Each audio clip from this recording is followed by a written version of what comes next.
welcome back to another Insider, and we reached the last leg of this year, December. We start the month of December today.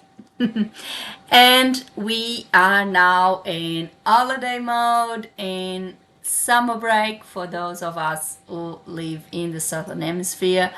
And today I'm going to talk about something that it's important to think about when you are, regardless of the part of the world that you live.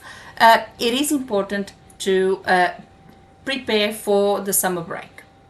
Usually most of us have a longer break during this time because it's the summer break, it's your usual annual leave. So today I'm going to talk about a few things, a few mistakes that some of us may make, and how to correct them. So come with me, let's talk about summer break.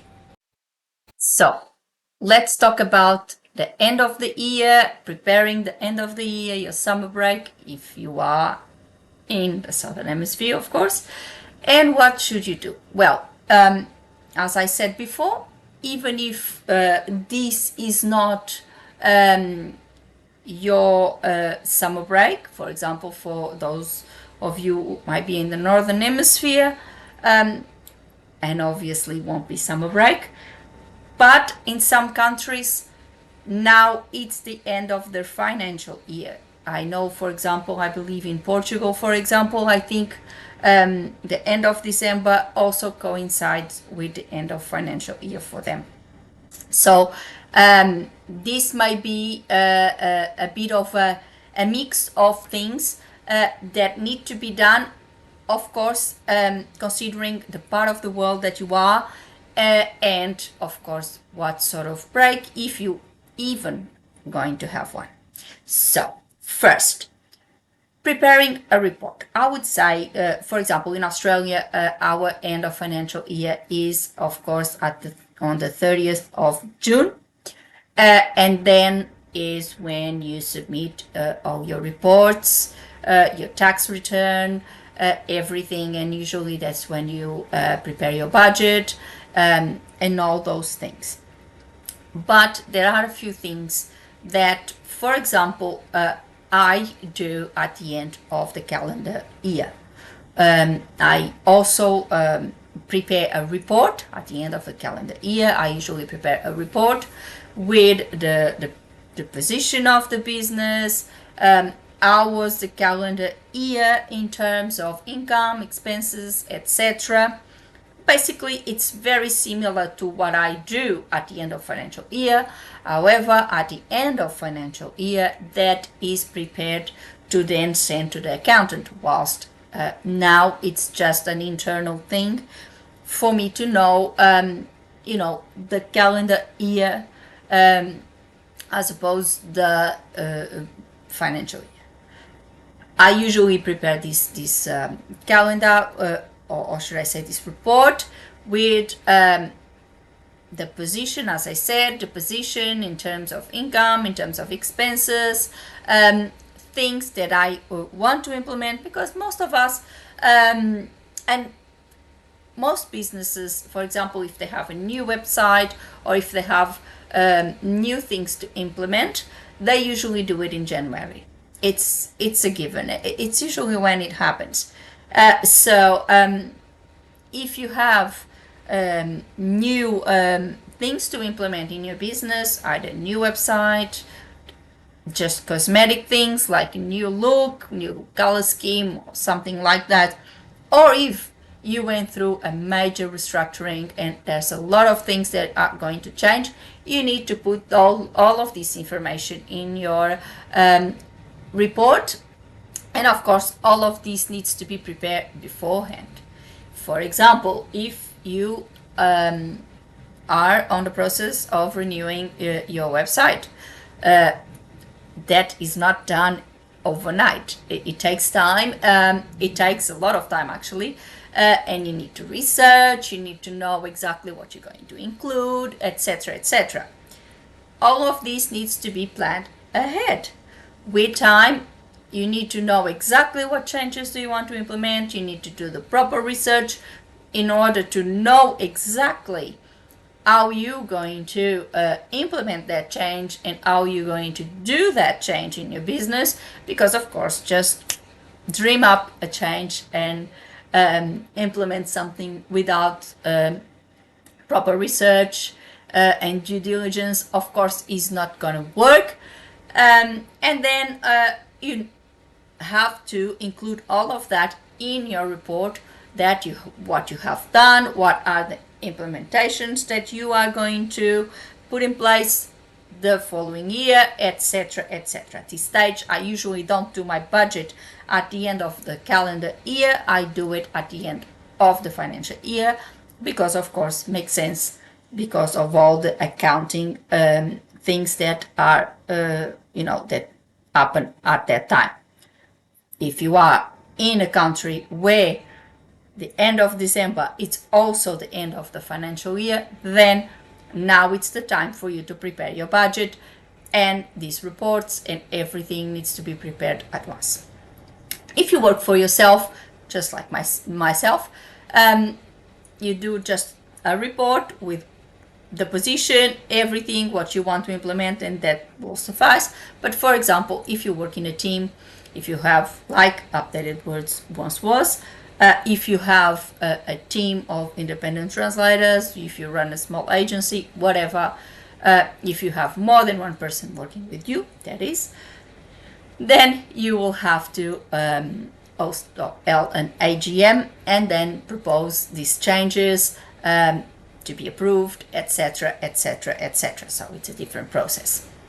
Now, planning ahead, as I said, is very important. You need, because all these things don't happen overnight, so it's been months of preparing, and of course all of this needs to be incorporated in your normal work, because you're still running a business and you still have to do your normal job.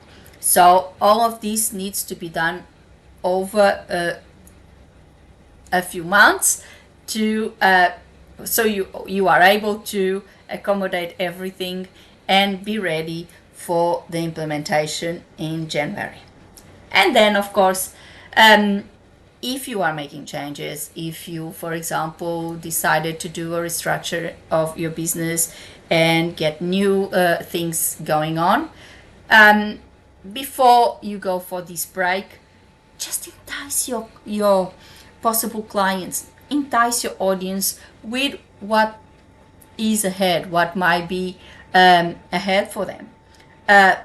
Don't reveal exactly what it is, just let them know, there's interesting things coming, there might be some new things that you might be interested in. Just give them a little bit of a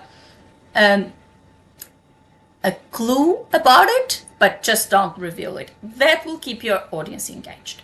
And obviously it is important also to communicate that if that is the case, that you will be unavailable, that your business will be closed for the summer break, and tell them exactly the dates. That is good practice, because it will tell your possible clients that during that time you obviously are not available, and they will know, okay, if I want to work with this person, I cannot do that during this time because they will not be available. This, I think, it's a good practice. Planning ahead is, for me, essential. I think it's a good thing. If you plan ahead, chances are you're going to get things done without stress, without major conflicts or confusion. And secondly, implementation will be easier. And then, of course, because you need research for most of things, if you are doing a restructuring, if you are implementing new systems or new things in your business, you need obviously good research, and that takes time. So it does not happen overnight. So I think planning ahead is really good, and then efficient communication. If you have something interesting that you know it's gonna come, enticing your audience is always a good thing. So for today, I hope you like this video, first one for December. and I hope it helped you understand the really, sometimes it's just admin work, and we usually don't like to do it, but we need to do it. A well-organized business is a functioning business, and if you don't organize things, if you don't have everything organized, you will get lost in the process, because of course running a business is not easy, and there's a lot of things happening, and sometimes a lot of things happening at the same time, and you need to know how to deal with all these things, and you need to plan ahead, have everything properly organized and properly accommodated in order to have a smooth running of your business.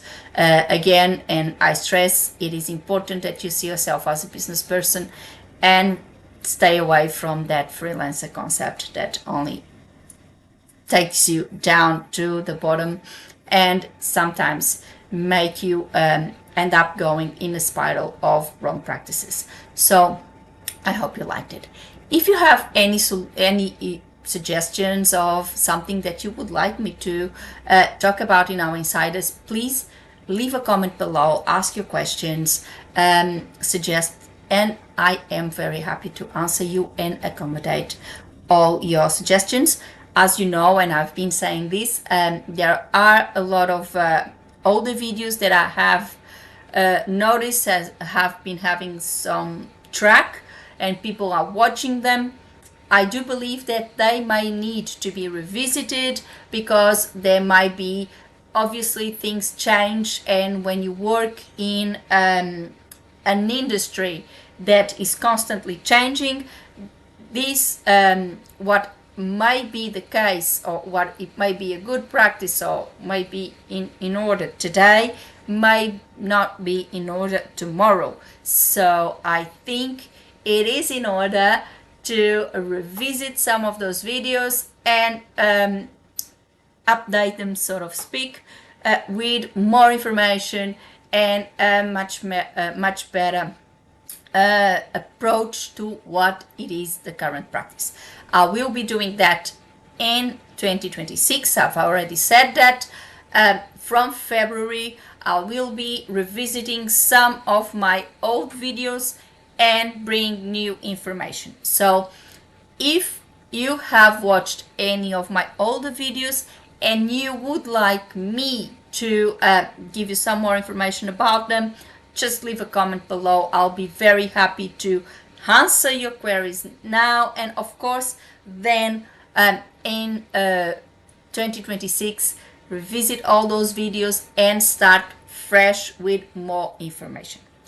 And you know, put a like on the video and subscribe the channel with a little click on the bell so you get a notification of a new insider every week. Before I go, I would like to thank you all for watching, and I'll see you next week. Have a good one.